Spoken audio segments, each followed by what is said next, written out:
So ayun guys, ito nga pala yung bagong Kia Sonet dito sa Pilipinas, no.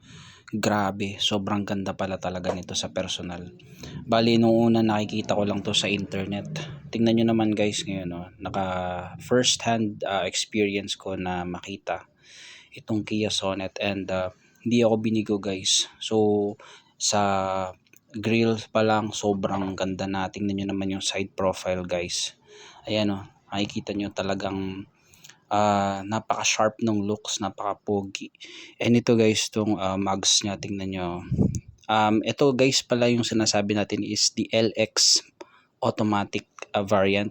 So sa LX guys, tingnan nyo, ground clearance is sobrang sobra-sobra para sa mga lugar na maraming mga potholes, maraming mga lubak-lubak.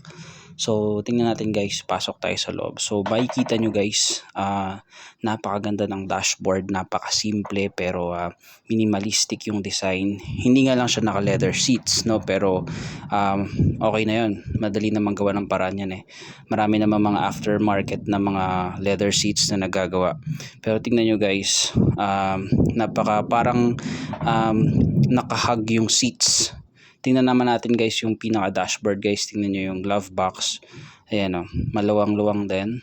And then napaka-decente air vents. Tapos yung pagka-plastic niya guys, nung kinakatok ko siya kanina, sobrang parang ano siya, plastic lang siya pero solid talaga. Hindi siya yung parang murahing plastic na nasa ibang mga sasakyan dito sa segment na to. Kahit yung mga gilid, it's not leather, hard plastic lang siya, pero the plastic itself is really excellent in terms of how they're able to you know, yung paggawa nila nung pagka-plastic niya. And then is kung makikita nyo yung dashboard niya, air vents, sobrang ganda.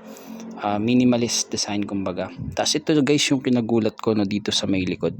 Tingnan nyo naman, for a base model na Kia car, meron ka ng air vent guys. Tingnan nyo, meron ka ng air vent para sa mga likod na passengers, hindi ka na mamomroblema.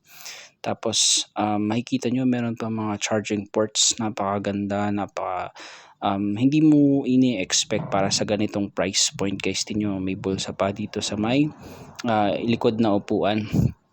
And ang kinaganda nito guys, meron na siyang ISOFIX guys, tingnan nyo.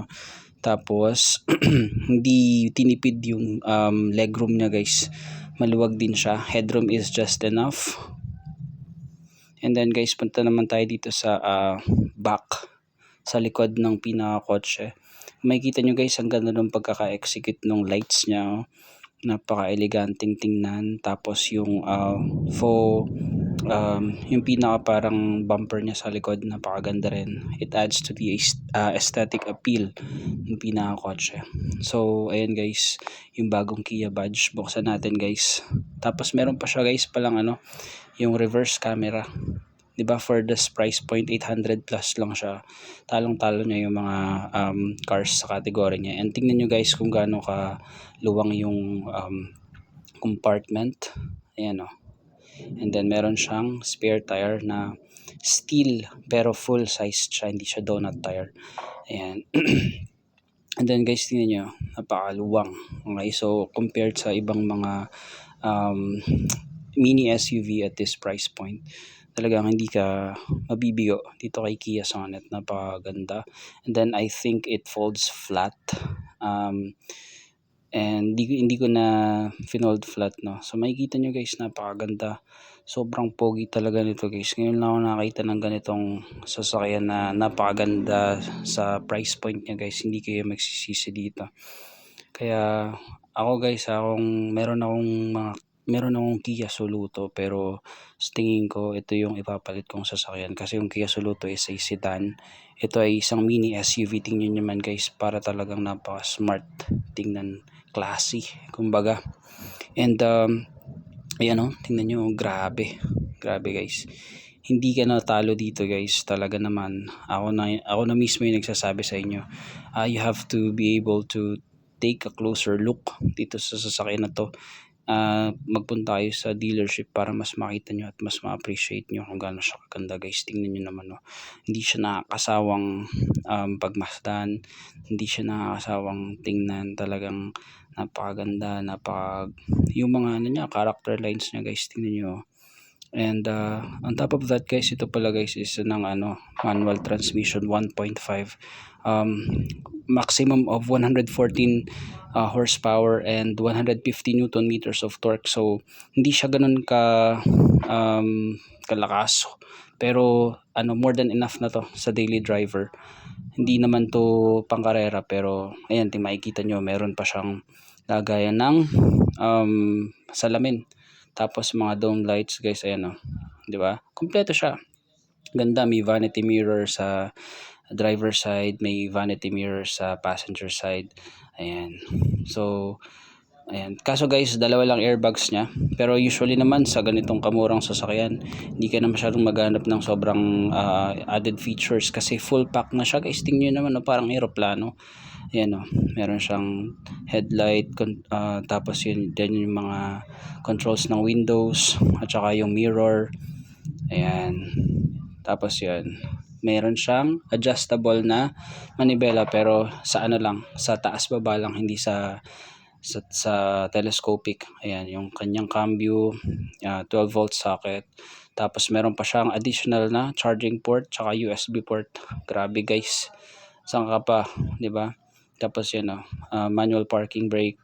Tapos ayun nga, sabi ko sa inyo kanina na mga seats, ayan, hindi siya leather, pero madali lang naman yan sa outside, kayang-kaya nyo na yan. Ayan guys. So ayan guys, tingnan nyo naman yung alloy wheels, tapos yung pang ilalim niya guys, tingnan nyo naman, no? Talagang solid Kia build. Okay, maraming mga nagsasabi dyan na mas maganda raw si Toyota kaya ganito ganan, pero ako guys, Kia owner ako ng cars, na ilan na yung dumating sa akin na Kia cars, never akong binigo guys. So I think this one is a worthy shall we say upgrade sa aking kotse na Kia Soluto. So ito yung Kia Sonet ngayon guys, napakaganda guys, hindi kayo magsisisi. Ako na mismo yung nagsasabi sa inyo, you have to see it for yourself para talagang ma-appreciate nyo. Ayan guys, so sana natuwa kayo sa video na to guys. I hope na makapag test drive na rin kayo soon nitong kotse na to, and I hope na makabili rin kayo guys, no? So ayan guys, goodbye and please subscribe to our channel. Thank you.